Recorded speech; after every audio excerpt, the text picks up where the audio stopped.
Just a couple of housekeeping things to start with. We will be recording this presentation, so if I could ask you to please keep your microphones muted and your cameras off during the presentation. That would be much appreciated. Before I introduce our speaker for this evening, just like to remind members, and I think we have one non-member, so welcome to Bev. I think you are there. Bev, encourage you to look at our website if you haven't already done so. The Society does quite a lot of different things. You may be interested. So have a look at our website. But if I could just remind everybody that given the current very fortunate situation that Queensland finds ourselves in, re the virus, we have resumed planning for our trips and activities, and our MAP group and our TREX and committee activities committee have already got a program for the year. Now, the very first one, though, that the TAC group have planned is already booked out. So that's very good. And that was on the 5th of March to Mount Cootha Botanic Gardens, a tour of the herbarium, plus a lecture on the Arctic and Antarctica. So it is now totally booked out, but Chris Briggs, organizer, may look at running that again, and he'll be in touch. Could I, though, ask you, if you are interested, please do go on the website and join the wait list if you're interested in that trip. And look at the website for others coming up, other activities and trips coming up. And again, welcome to 2021 RGSQ, everyone. Right, so I'll now introduce our speaker without further ado. Rachel Gallagher. Rachel has a Bachelor of Laws degree. She has a Bachelor of Science from the University of Queensland, a graduate certificate in Urban and Environmental Planning from Griffith University, and is currently she's a candidate for the PhD at University of Queensland, School of Earth and Environmental Sciences. So this evening, Rachel's going to talk about a topic that is in her research that she is researching currently, so it's very up to date. And that's protecting Brisbane's backyards. And that may cause you to envisage all sorts of things from your own experiences, but I think we're going to hear some very interesting perspectives on what's happening with Brisbane's backyards. So will you please join with me in welcoming Rachel, and we'll turn over to her now to present her lecture. Thanks, Rachel. Thanks, Rafi. I'll share some slides if I can. So there you go. So thank you for having me tonight. So my name is Rachel Gallagher, and I'm a PhD student at the School of Earth and Environmental Sciences. I'm a bit congested tonight, so lucky we're all COVID safe on Zoom. But if I do mute myself, it's because I've gone in the background to cough. So please excuse me if that does happen. But so my research interests are about urban layout and how our urban layouts can be adaptable, not to changing conditions. So tonight I'm here to present our research on property boundary change and urban infill. For context, this actually formed part of my master's research, but it's also the foundation of my PhD.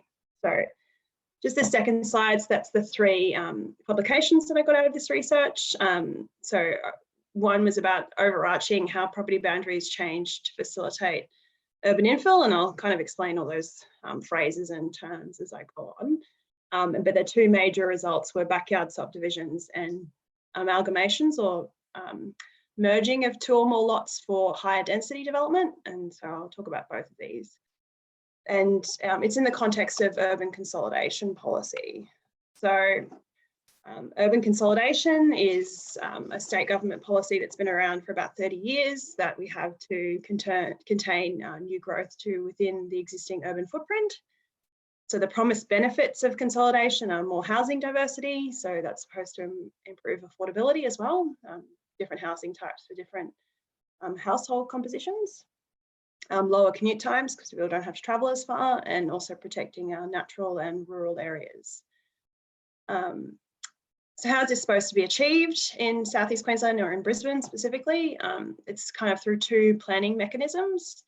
The first being the Queensland Government's Southeast Queensland Regional Plan, which sets an urban boundary for where new development is supposed to occur. They set dwelling targets by local government area. So just here you can see overall in Southeast Queensland, it's 60% consolidation. They used to call it infill, but they call it consolidation now. And with expansion, that used to be termed as greenfield development. So going out into green spaces, but they call it expansion now. So the state government sets those targets, but then underneath that is the micro level planning scheme of Brisbane City Council, which regulates where different types of development are supposed to occur. So that's just a diagram of Brisbane's planning framework. The green are all state government mechanisms or instruments. So the Planning Act and planning regulation sets the overarching framework. The state planning policy sets what are state interests in planning, and the Southeast Queensland Regional Plan is for the entire Southeast Queensland region.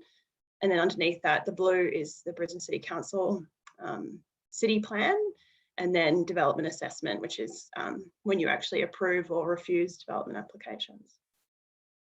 So where are all these new dwellings going to go, which is where my study area comes in. So as you can see here, the study area that we looked at was the suburbs immediately south of the CBD.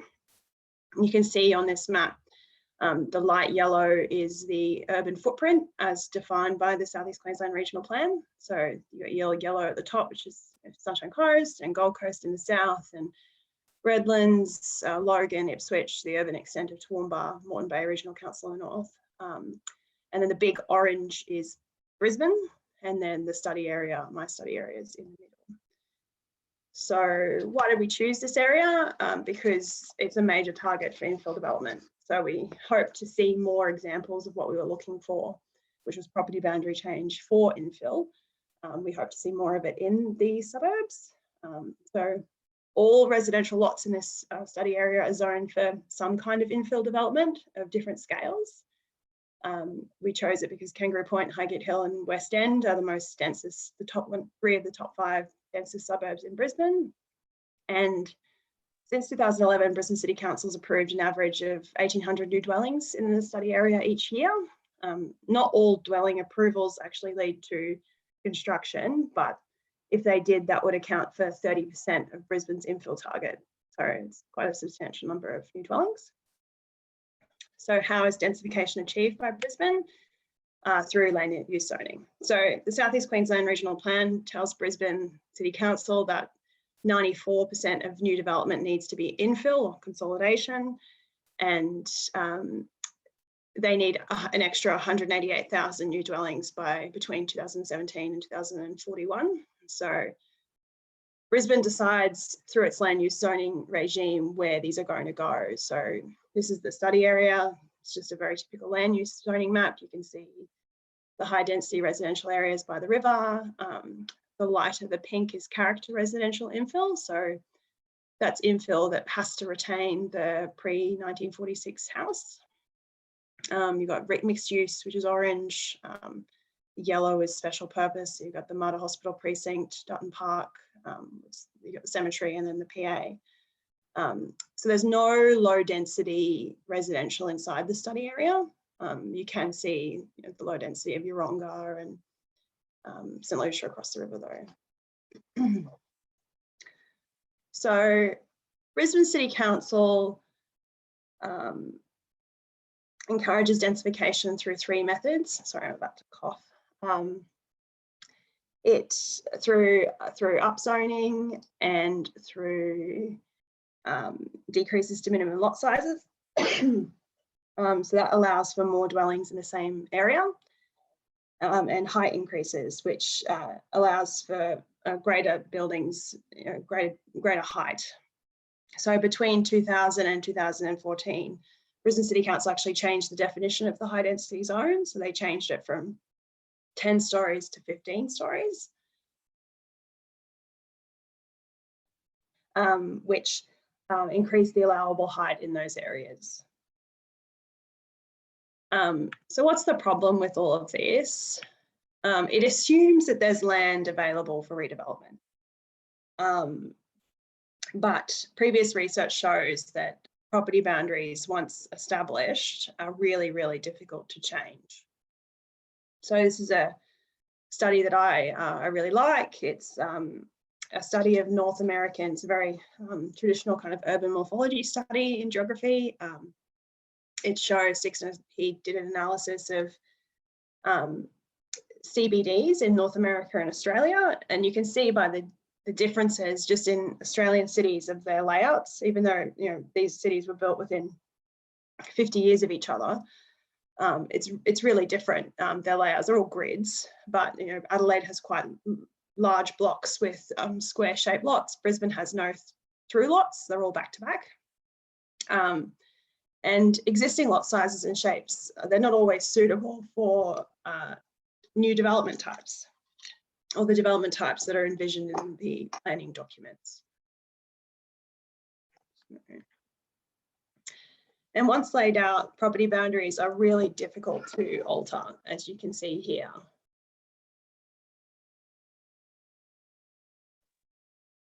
So this is West End in 1895 property boundaries, and 2017, which was the extent of my research period. Excuse me.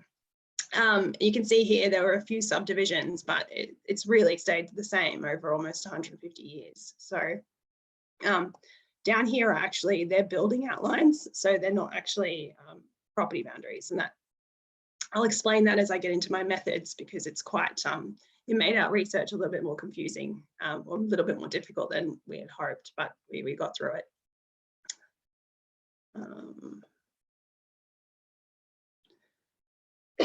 So this is Sixner's study, where he just shows how property boundaries have really been retrofitted over time in these CBDs. So large lots are more suitable to subdivision, whereas smaller lots are way more static, so they stay the same. So this is called the urban frame for anyone who's interested in urban morphology. It's highly resistant to change, even in some studies of cities following earthquakes or fires when the cities were completely destroyed. Often they were rebuilt along the same property boundaries. So this came to our research questions. I guess going back to this is one of the things that was important to our study is all these policies that aim for densification, whereas the larger buildings do require larger footprints. So how is that to be achieved when these property boundaries are quite static? So we wanted to look at how have property boundaries changed to facilitate residential development in Brisbane, what types of dwellings were constructed on those reshaped lots, and then how does property boundary change form part of this broader kind of urban transformation process. So there was two kind of parts of our methods. So the first was identifying the lots that had experienced boundary change, and the second was identifying former and current land uses. So this first part was the property boundary change. So we used a method called centroid alignment. So this was in ArcMap, the GIS software, and we adapted it from a study by Fredrickson. He did a study on Auckland in New Zealand. So that's where we kind of got the foundation of the idea from. So basically, you convert the 2007 lots, which are polygons, you can convert them into a centroid, which falls in the center of the polygon.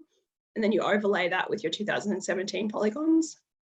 So you can see here, if a subdivision had occurred, then there would be a polygon that doesn't have a dot in it.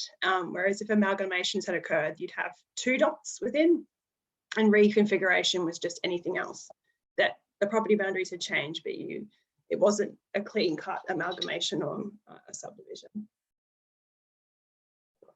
Which the issue with the building outlines became then an issue where I had to kind of manually check everything, because the Department of Natural Resources and Mines, where I got this data from, started integrating building outlines into their lots, and there was no way to remove them. So you'd come up with subdivisions when there wasn't actually a subdivision, it was just a building outline.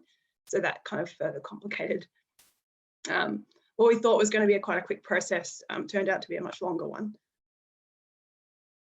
So in terms of land use, I heavily relied on Google Street View to identify what was current and former land use, as well as Brisbane City Council's Planning and Development portal, and to some extent site inspections when I couldn't on a desktop work out what had happened.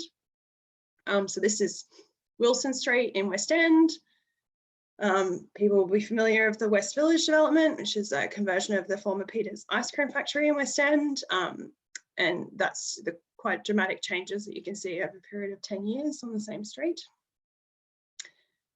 So we identified previous land use as residential, industrial, or vacant, depending on what was on that land before it was redeveloped. And then we broke down the residential into types. So it's just common sense: house, duplex, townhouse, apartment. Didn't differentiate between kind of walk-up apartments or high-rises, just because we're looking mostly at satellite imagery, and it would just further complicate things even more if we were trying to work out how tall they were. And then we classified them into redevelopment types. So greyfield is a term that used to apply to kind of abandoned shopping strips, but it's grown more broadly through research from Melbourne and some of the southern states about using the term greyfield to refer to greyfield suburbs, like your older inner ring kind of suburbs. So we use that term to characterise redevelopment of existing residential land. And then brownfield is the conversion of former industrial land, so factories, and greenfield is vegetational farms. Obviously, there's no greenfield land inside the study area. We did use the term vacant, but that was just for lots that had been cleared, but there was no way from the data sets that I had that I could work out what was on that land previously. So what were our results? Overall, there was 182 properties that had experienced a boundary change, regardless of how many lots are involved, because some of them involved, 7 or more lots. So if you're just looking at individual developments, there was 182. Amalgamations is actually the most common, and that mostly led to a multiple dwelling, so an apartment building or a townhouse. What kind of skews the results here, though, is that when you are amalgamating a lot and building an apartment, usually developers were knocking down the original houses, they were being demolished. Whereas with the subdivisions, the existing house was usually retained. So it kind of skews the results a little bit, because you've got 115 multiple dwellings, but it's actually 120 houses, but it's 62 new houses. It's not very much, it's 2% of the study area. So property boundary change is actually quite rare. It doesn't happen very often. And different suburbs have different stories in terms of the types of development that are occurring. So obviously West End and Woolloongabba had the highest amount of redevelopments. Woolloongabba was mostly greyfield, so house conversions, so a house to 2 houses or a house to an apartment building. Whereas West End was a brownfield, which is the kind of industrial precinct conversions into residential land. Kangaroo Point, again, was mostly greyfield, but Kangaroo Point is, as a lot of people that have lived in Brisbane for a long time would know, it's already kind of gone through its industrial conversion. All the wharves and factories are gone. That happened in the 70s, so it's kind of further along in the redevelopment cycle, I guess, than West End. So these are the results. By former land use, 66% were greyfield, 21% were brownfield, and 12% were were on vacant land. Again, the vacant's a bit of a, just because we weren't sure what was actually there. So it's kind of a dichotomy of new dwellings, really. There was very little townhouse construction. It was mostly apartment buildings and houses. This picture is at the end of Thomas Street in West End. That's again the West Village development. And then obviously you can see the character houses in front. But then the results get further broken down into your amalgamations for high density development and then your subdivisions for low density development. So at that point, we kind of broke down our research into two sections. So for your amalgamations for high density development, there were 96 properties that this happened to. 84% of those was an amalgamation, and it resulted in an apartment building. That was quite uncommon. It did happen, but it was quite uncommon. That's one example. That's in East Brisbane, I believe. We're on the border with Kangaroo Point. So it's a walk-up apartment. There's a house being converted into a kind of a walk-up apartment. This was the kind of most common form of amalgamations. 80% of the parcels were larger than 1,000 square meters. That's kind of probably the threshold of size that developers are looking for if they're going to redevelop an apartment building. None of these were mixed use, even if they were located in the mixed use zone. So mixed use is trying to, when you think of, your great urban centers of New York and Paris and all these places where you have lots of different uses inside your building. You've got like an active street front where people can access, there's yoga studios or cafes or groceries or whatever. No, none of the developments that I observed were like that. Most of them had a ground floor car park, which is not really an active ground floor at all. We also wanted to know whether the rezoning in 2014. So Brisbane City Council introduced a new planning scheme in 2014. And we wanted to know whether this triggered or catalysed new development because a lot of these properties were rezoned to high density residential, became the most common zone type for these properties. But the answer was no. Most of the development approvals actually occurred before the rezoning. So it didn't have a very big impact. Which gets on to, I guess, the second part, which is the subdivision for house construction. So when we purely focused on existing residential land, which was really important because eventually all of these brownfields, former factories will be gone. So then how are we going to densify the existing residential area will be one of the biggest, I guess, hurdles facing Brisbane's redevelopment, if it is to occur. So when we purely focused on existing residential land, 52% of those redevelopments resulted in a subdivision, compared to 30% of land assembly. Land assembly is another word for amalgamation. That's your 2 or more lots. And 18% was other reconfigurations. That was just people shifting their boundaries or doing other changes. And 60 out of 63 of those resulted in an additional house. So the other 3 are all vacant at the moment, but the only option, according to the land use zoning, is to build another house. So eventually there will be another house. And so this meant 21,000 square meters of open space was lost, and it was mostly in the form of backyards. So if you have a look at this, these are the lot sizes, pre and post redevelopment. So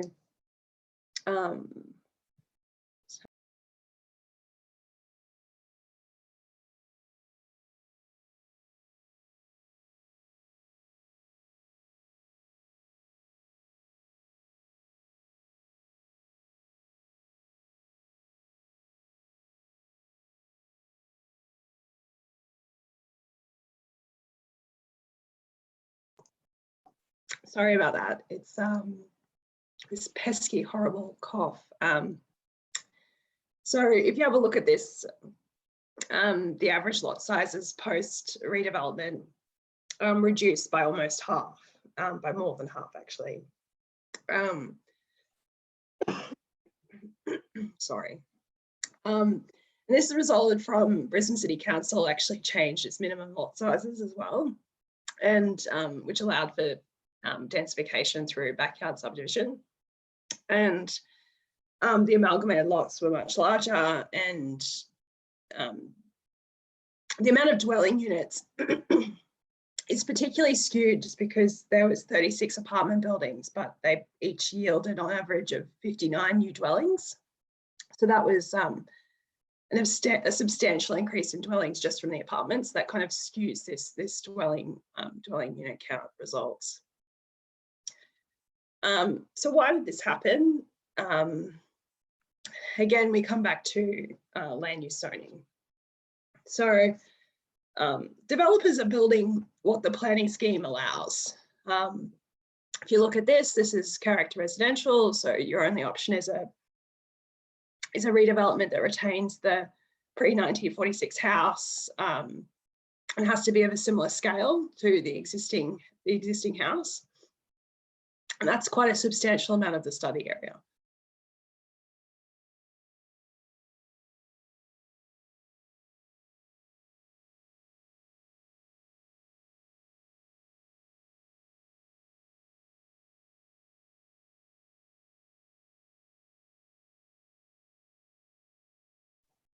Sorry, I just unmute myself. And for the backyard subdivisions, the most common land use zone was character residential. And so as I said, it allows for infill, but you have to keep that pre-1946 house, and any extensions or redevelopment has to be consistent with that traditional building style, particularly height. So their only real outcome is another house. So, and looking at these results, the proponents of these developments they're not big developers, they're family trusts, discretionary trusts, individuals. So these are kind of your mum and dad developers. And that's the most common in this study area. That's the extent of the character residential zoning in Brisbane. And you can see it's quite substantial and covers quite a lot of the study area of the city, sorry. So why do we get these kind of dichotomy of results? Firstly, it's a difficulty of property boundary change. Backyard subdivisions or factory conversions to apartments are easy because you're only dealing with one property owner. You don't need to negotiate. You don't need to amalgamate properties. You don't need to negotiate with multiple people. Number two, developers like interests. Developers don't want hard, they want easy, they want to make money. So they're not going to pursue things unless they have to. So if there's an easier option, that's what they'll do. And there's the political unpalatability of density. So development, particularly in inner city locations, that often have quite well-resourced residents, that's scary for politicians. So they avoid it. Just some screenshots. I just did a really quick Google about development in Brisbane. These are the kind of headlines that you get. Politician's nightmare. So why is this a problem? Because the state government's actually doing some really good work at analysing and providing this data of what kind of buildings are being built. And you can actually see the proportion of houses in terms of new developments is actually increasing over time. So we're getting more and more houses. The number of townhouses has remained, or middle density, so you walk up apartments and townhouses is actually quite static, and your apartments have decreased after a kind of a boom between 2014 and 2016.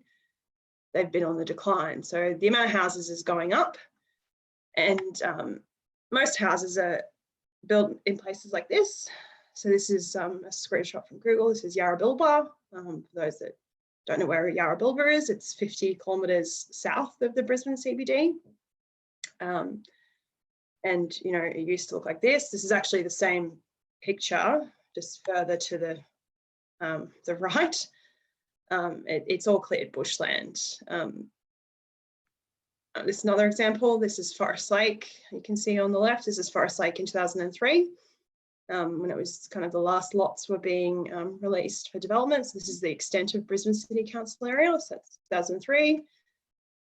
That's this year. So you've got brand new suburbs. This is Heathwood.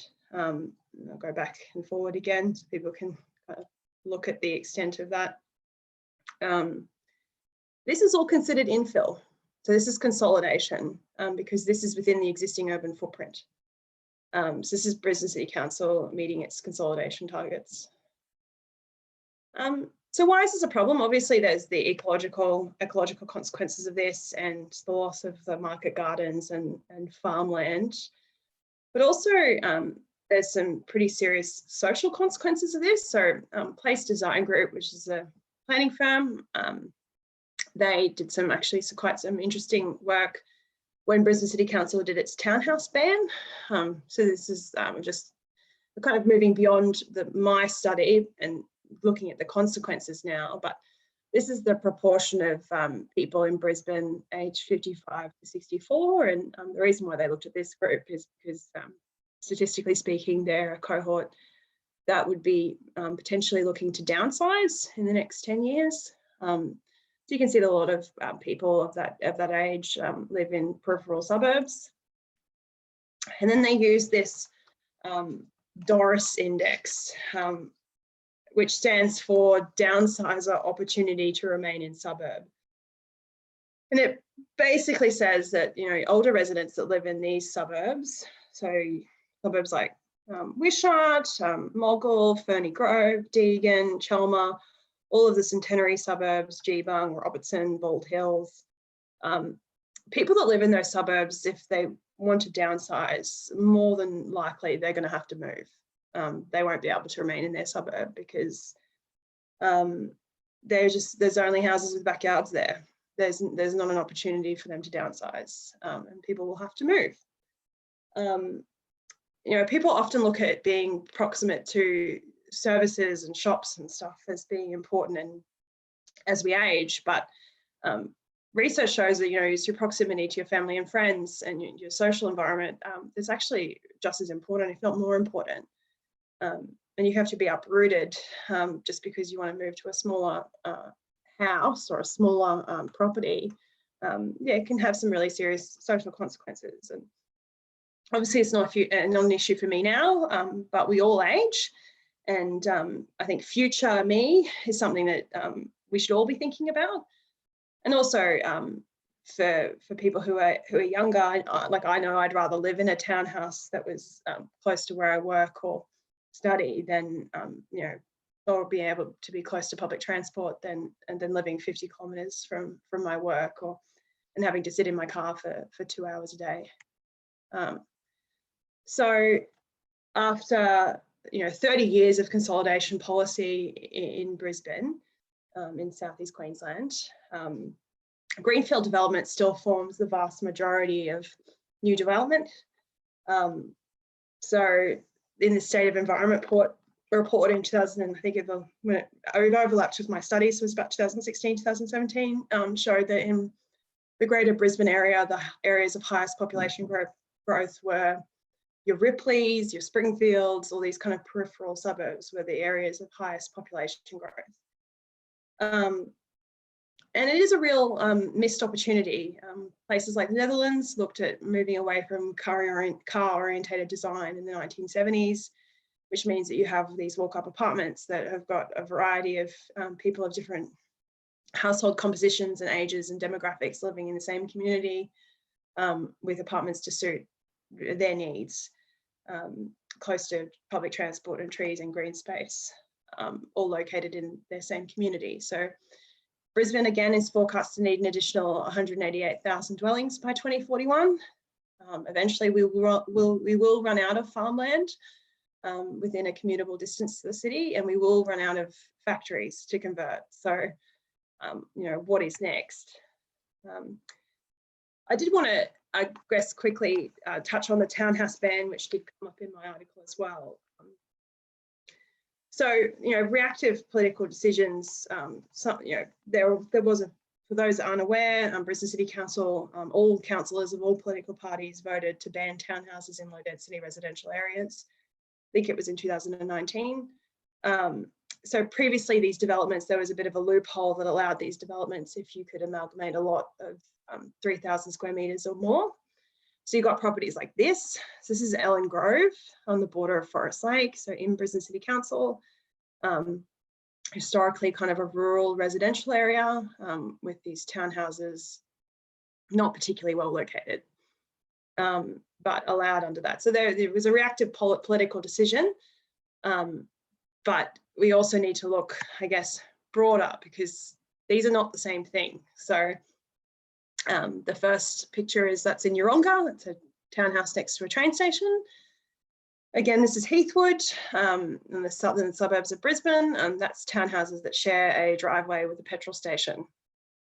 It's an interesting development approval when I found that. So basically, it's, if design is the problem and people have issues with design, then it really needs a design solution rather than a reactive kind of planning decision. So fixed design problems, design solutions. So again, this is a state government missing middle competition to try and design medium density dwellings that are suitable for Brisbane, for our climate, for our architectural heritage and all that kind of stuff, that fit in more with our low density suburbs. So there is some good work going on. And I think kind of it's come to the end of it. I kind of rushed through just because I was starting to get that cough. So if there's anything, any questions, and anyone wanted to go back to a particular slide to talk something through, just let me know, I guess, or let Arafni know.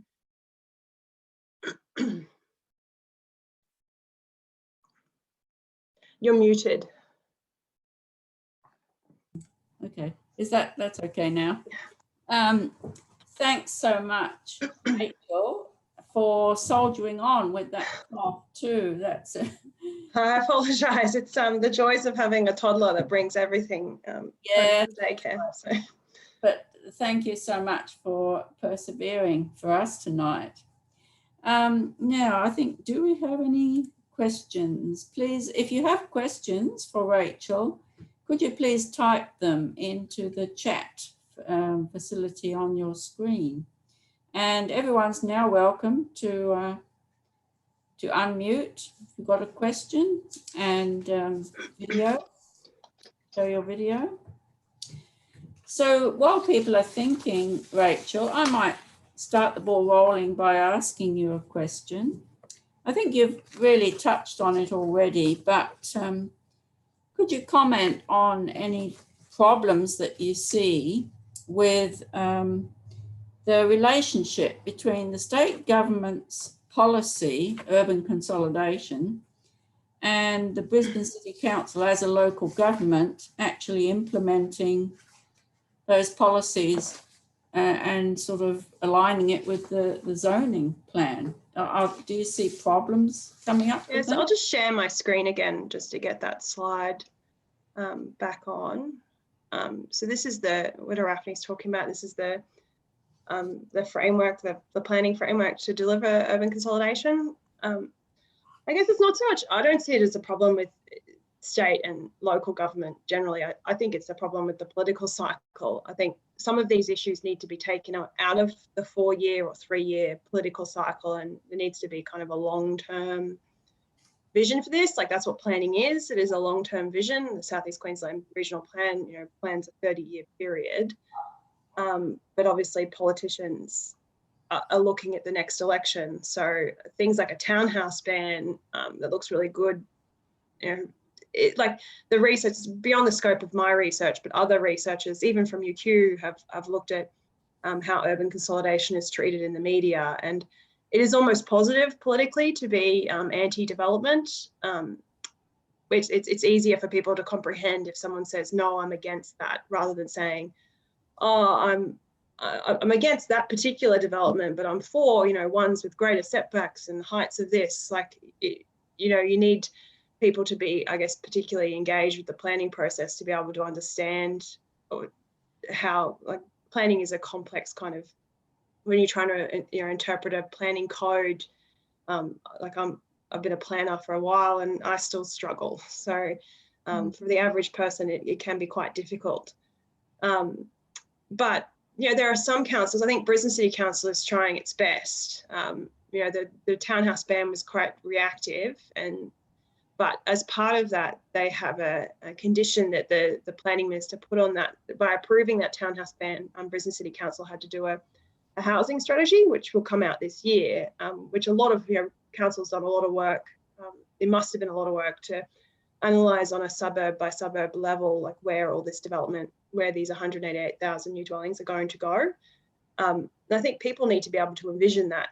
So if you're living in a community, I think you need to be able to mentally prepare for what it's going to look like in 10, 20, 30 years. So you need to be able to look at a planning scheme or look at a document and be like, okay, well, I understand that. I understand that, you know, I live near a train station, so I'm more likely to see medium density or high density residential development where I live. But if you live in Ellen Grove, which is, you know, rural residential, kind of go back to that slide, I don't think the people living here would have expected that kind of development next door. So I hope that answers the question. Yes, thanks. No, that's good. A couple of comments and questions have come in, so I'll read those for you, Rachel. From Kath, mine is just a comment. I was amazed that those new developments can be counted as infill or consolidation when they were open space. Yep. So anywhere that's within the urban footprint, I'll kind of go back to that slide, it counts towards consolidation. So it's a bit of a furphy, really. And eventually this land will be gone. So what happens next is probably what I'm really interested in, is what happens when we run out of these lands. And also, you know, this Heathwood, you know, this is the new suburb on the right. Or further down on this picture, there's a huge gravel pit, and further north there's the Ace Waste Medical Incineration Facility. And it's just like, are these actually the best places for residential development? You know. Good, okay. I hope that covers your comment, Kath. And a question here from Daphne. Rachel, do you believe that council should not have approved the loss of backyards within your study area? Also, do I understand that you prefer less houses within the inner city and have the townhouses and medium density residential development? So I guess Daphne's asking you for an opinion there. Well, I live in a townhouse because I choose to live within 5 kilometres of the city, and I can't afford to buy a house where I live. So I choose to live in a townhouse. If I could afford to buy a lovely house within the suburb that I live in, then I probably would. But you know, this is within, you know, our price range, and so that's a personal choice that I've made. I think it is highly unusual in any city to have houses within walking distance of the CBD or city centre. It's highly unusual. I can even, you know, this is a map. I'll just kind of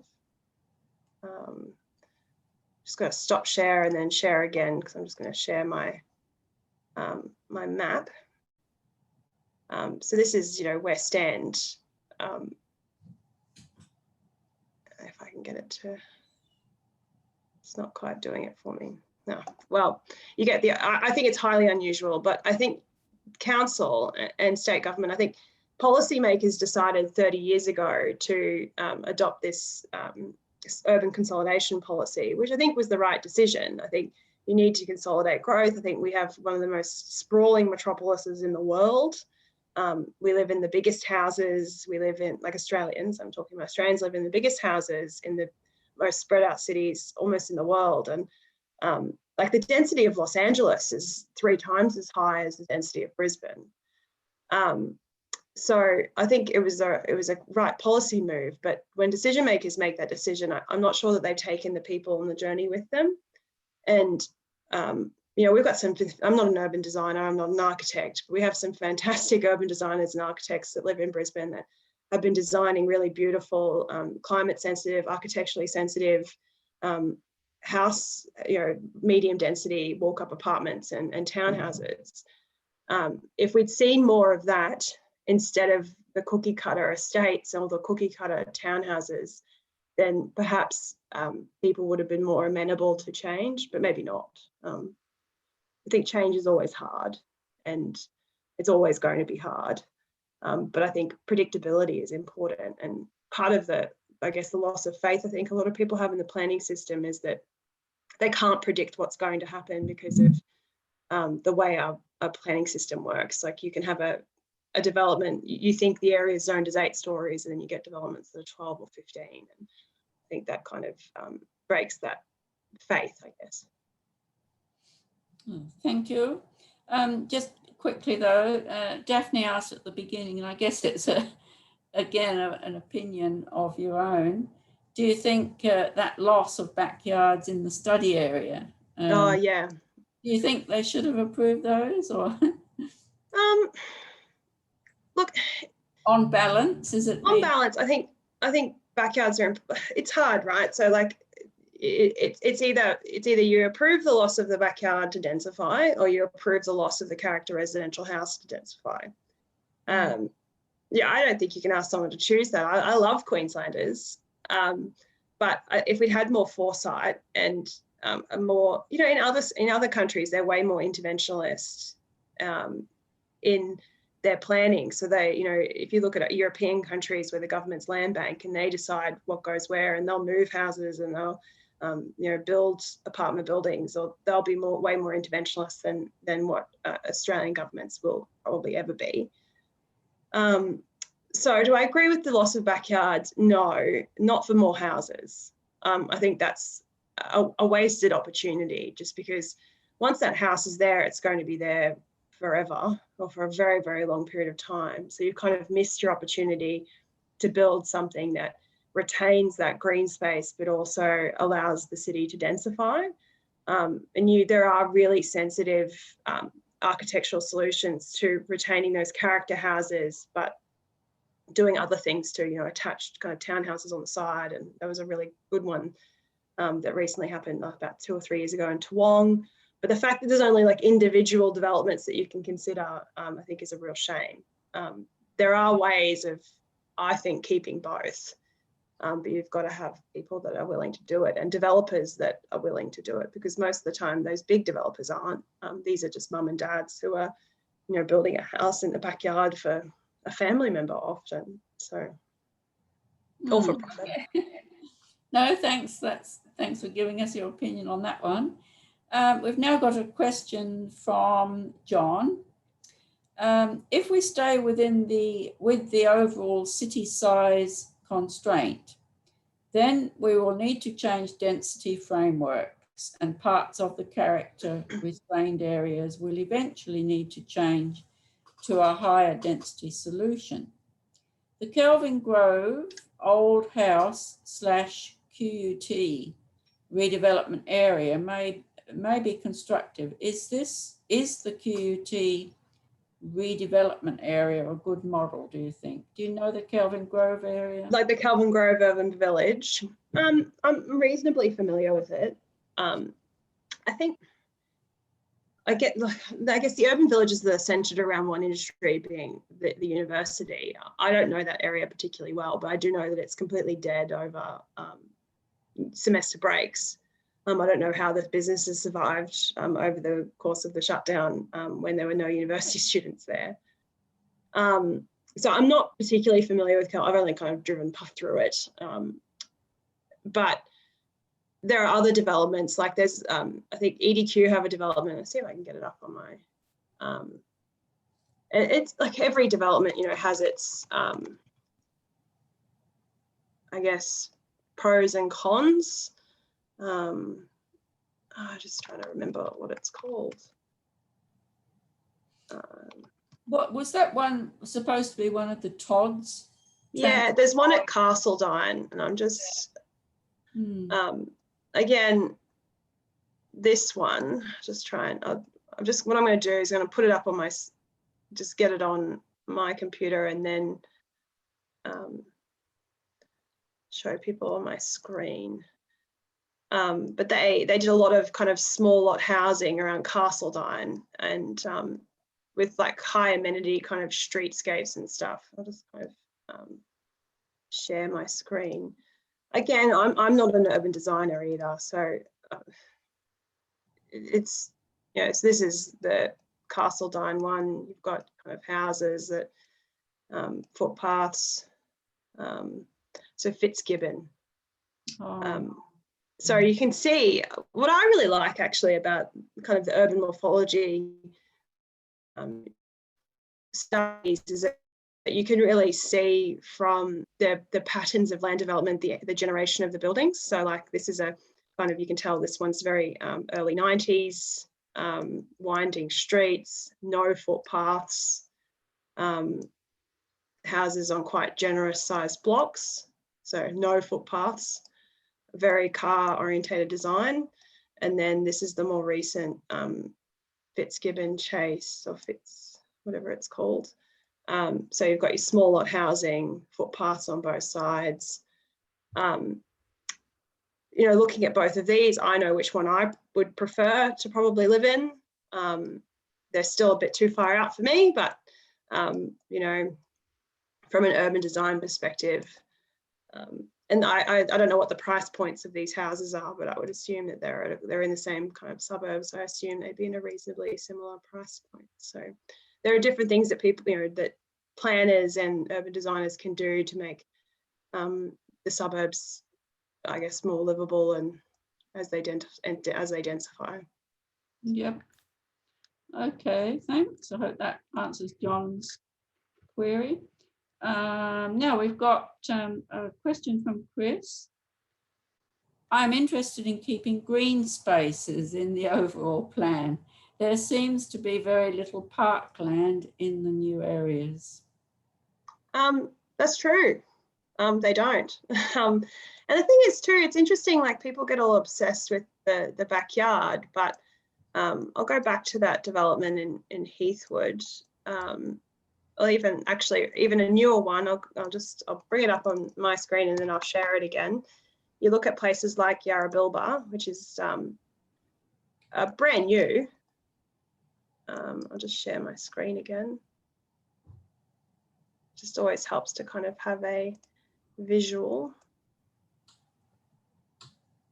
So this is Yarrabilba. These are houses, but I don't know how you could call them a backyard. That's like a very small courtyard. That backyard is, I live in a townhouse and I have a courtyard that is bigger than that backyard.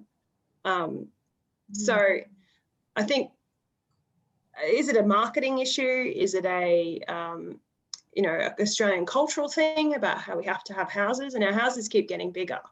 So I think there was a research done, I can't remember his name, but it's called The Loss of the Australian Backyard, or the Decline of the Rise and Fall of the Australian Backyard or something. He wrote a whole book about it, how as our houses have gotten bigger and bigger and bigger, people kind of focus on smaller lot sizes, and our lots are getting smaller, but our houses are huge. You know, you think about a typical kind of workers' cottage in West End, which is, you know, 3 bedrooms, maybe more if people have built in underneath. If you look at these houses and they're 5 bedrooms with 3 living spaces and a double car garage. So is that because that's what Australians want to live in? Would you rather have a house this big and then spend 2 hours in your car commuting to work? I think that there's probably maybe a missing piece in terms of government bringing people on the journey about, you know, how much does your commute actually cost you? Like, is it actually worth living in a place like this, where you are spending so much time away from your house because you're in commuting? And then during COVID, you know, these houses are all built by the same developer. They all look very similar internally. They don't pay any attention to aspect, or you know, they're looking at where the sun sets or rises or anything like that. They're just all kind of lining up in rows. What is the quality of these homes? So I would actually be curious, as the people who have spent a lot of time in their homes in the last 12 months, did they benefit from their backyard or their patch of grass? Where you can't walk, there's no coffee shops, there's a park there. Because the state government actually, they introduced a model neighbourhood design code. So it compels new developments to have, you know, a footpath on one side and for blocks to be of a certain length. And that was the banning the cul-de-sac. So the state government's done that work. with I think the Heart Foundation as well, just because, you know, car-centric design is really unhealthy. But there's no urban environment here. There's, you know, there is a few parks, but it's not like you can walk to a corner shop or walk to a coffee shop or anything. So. Okay. Right, let's see. Daphne has another comment. Daphne, as a town planner, she's a town planner. I know that the QT redevelopment was considered an excellent redevelopment within Queensland when it was put in. Yeah. It received many awards after it was finished for a number of years. Give it that.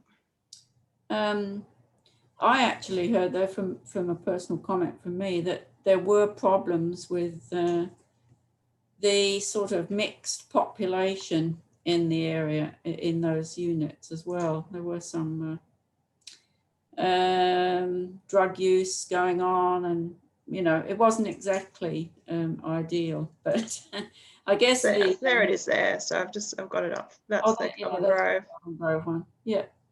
But it was, as Daphne said, when it was built, it was supposed to be a very excellent development. Okay, thanks for that comment, Daphne. Now, Kay says, Rachel, could you please explain the difference between a duplex and a townhouse? Sure. So a townhouse is, a duplex is just two dwellings, usually sharing, they're just houses that share a common wall. I'll get some pictures up. Whereas a townhouse is more than two. So I'll just get this picture up. So a duplex would be two houses basically. Yeah, I've just done a quick Google, so you have to bear with me. This is a duplex, so you can see, like, it's two houses that just share a common wall. Whereas a townhouse, sorry, you're getting ads for a development. A townhouse, I'll just get you wronger. Yes, didn't it? Duplex, just duplex. So,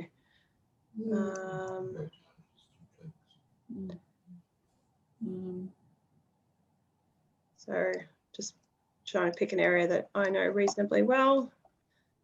So a townhouse would be something like these buildings here. So it's on a strata title. Usually a duplex also is on freehold, whereas a townhouse would be like this. It's on body corporate. Usually townhouses have multiple stories too. So there's stairs, and it's always more than two. So that's kind of the definition. So a duplex is like two houses that share a common wall. Usually they're freehold title. Whereas a townhouse development would be more than two, and they have a body corporate. So that's a townhouse. Go down here. Those are townhouses. We don't really see that many duplexes. They are actually out like in new developments, kind of in Logan, Bethania. There's a few developments that kind of have house duplex. And the duplex is only slightly smaller than the houses. So I hope that answers your question. I think the old term, perhaps it's an English term for duplex, was semi-detached. Yeah. Semi-detached house. I think you have to, like, in my research, I really had to define all of these terms, because a townhouse is different to a row house, even though when you classify them in a planning scheme, they're the same. We don't really get that many row houses, because a row house would be townhouses, but they're all on street, whereas like these townhouse developments all have a driveway. Oh. But that's just the definition that I use. It's not, I wouldn't say that that's, you know, a dictionary definition. Okay, well, moving on.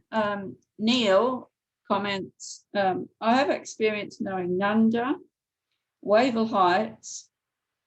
In those areas, developers build usually lower cost houses in backyards.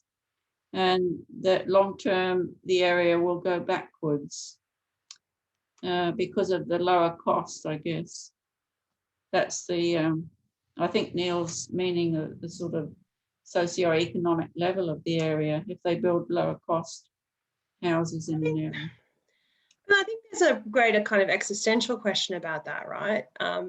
About, you know, there's a lot of research that comes out of America that talks about land use zoning and how zoning is used for exclusionary purposes. So the reason why, you know, historically, at least in the US, and I would say it's quite applicable in Australia, they introduced land use zoning that, you know, banned townhouses or banned apartment buildings in single family house areas, was to exclude minority groups and to exclude people of lower socioeconomic you know, levels into those communities, because, you know, obviously apartments and townhouses are cheaper. And so I think there's a greater existential question, is just because someone doesn't earn as much money doesn't mean that they don't deserve the same kind of facilities or services as anyone else. And I think what I like about the older suburbs actually is because there is a greater mix. You know, you look at these brand new suburbs, they're all built at the same time. They all look the same. All the houses are the same. All the price points are the same. So the demographic is very static. People look very similar demographically. Whereas you go to an older suburb like, you know, I'm from the south side, so I know this area a bit better. You look at places like Yeronga, like Maruka, you've got very, very expensive houses right next to very affordable townhouses, to even more affordable apartments, and still a bit of scattering of public housing. Doesn't make it a bad suburb, doesn't mean that the houses lose their property value. Okay. So I think there's a community journey, I think, that the government probably needs to take a greater role in selling people density. And, you know, for some people, building a house in the backyard means that, you know, it's somewhere for mum or dad to live when they're a bit older and need a bit more support. So having those kind of flexibility for different household compositions, I think, is important too. Okay, so Neil, it may not be so bad as you may have thought. Don't fear is probably the message of that. Kerry comments, COVID has apparently increased buyer interest in houses over apartments, presumably due to ease of social distancing. Left off something at the end of her comment there. But anyway, can you address that? Maybe. Like, I know a lot of people that lived in apartments with shared lifts. They were actually quite terrified during the pandemic. And like I did read some research that looked at pandemics across dense cities over time. So there was one research that, sorry, that cough.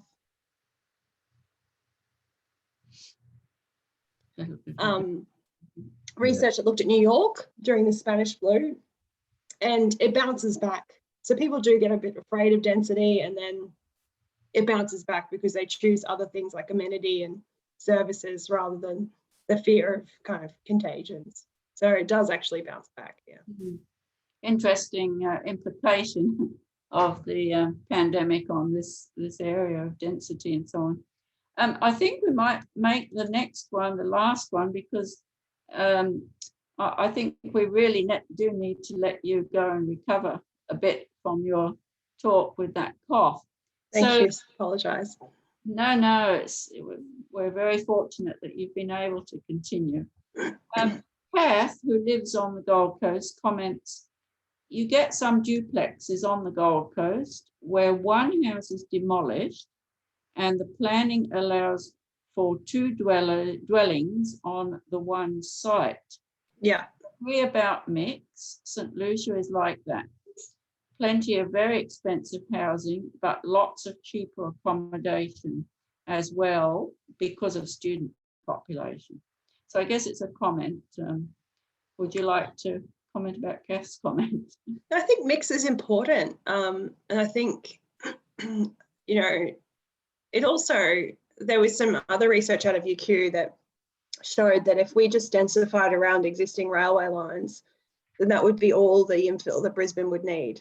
And I guess Gold Coast is now battling, and kind of working out what to do around its light rail and, you know, increasing density with they've got quite an outdated planning scheme that probably needs to be reviewed. And they're trying to kind of retrofit it to be able to densify around their light rail. So it's hard if you haven't done the pre-planning and you haven't, you know, if people was, you know, if you look at Brisbane's railway network, you know, Yeronga is quite dense around its train station. Places like Chelmer, Sherwood to some extent. There are some townhouses in those suburbs, but they are largely Graceville, largely kind of detached housing. So it's taking people on that journey about, you know, density doesn't ruin your suburb. And there are ways of preserving kind of that architectural heritage while also providing places for people to live that are around existing infrastructure. Because in the end, if we keep sprawling, I think that the cost, I think I found a piece of research that looked, there was like something like $15 billion a year, the cost of commuting in Brisbane, just for time lost for people sitting in cars. And it's not just money, it's human health as well. Like if you're spending an hour in a car every day, that's an hour that you're not with your kids, or you're not exercising, or you're not doing something you actually like to do, reading or whatever it is. So I think there is a piece of work there that needs to be done and I think that's the role of government, really should be looking at this as part of the planning process. It's also part of taking the people that live here on that journey as well. I think Arachne, we were talking about this in our when we were chatting last week, kind of setting up for this, and Arachne did ask about whether it's going to be, you know, obviously I studied the inner suburbs, but, you know, what about the outer suburbs? And just from a morphological perspective, I actually think retrofitting those, and I'll just share my screen just for one last time, will be much more difficult. You look at West End and the pictures I showed, it was quite a grid pattern. It was quite regular. The lots are square or rectangular, labels off. You look at these newer, you know, this is Parkinson, so it's kind of 20 years old, I think, on the border with Logan. And I kind of get the map instead of the satellite, and it is all kind of cul-de-sacs and, you know, funny shaped lots. And I think densifying or retrofitting these suburbs will be much harder than the inner suburbs. So Right. Okay, well, look, it's almost 8:45, and I think we must give Rachel a bit of a rest from her presentation, because she's done valiant effort here tonight with her cough. Maybe can I ask everyone to turn their microphones on and their videos so that she can see everybody? And could you please, everybody, give Rachel a round of applause for her presentation. Well, thank you, and I apologise for that cough. It's not very nice listening to somebody with a cough. So, and as we said before, it's lucky that it was a Zoom presentation. Yes, very COVID safe. So yeah. It's very good. Thanks. Thank you, Rachel. Thank you. Thank you. Thank you. Thank you. Thank you. Thank you. Thank you. Okay then. So we'll close now, but thanks everyone for attending.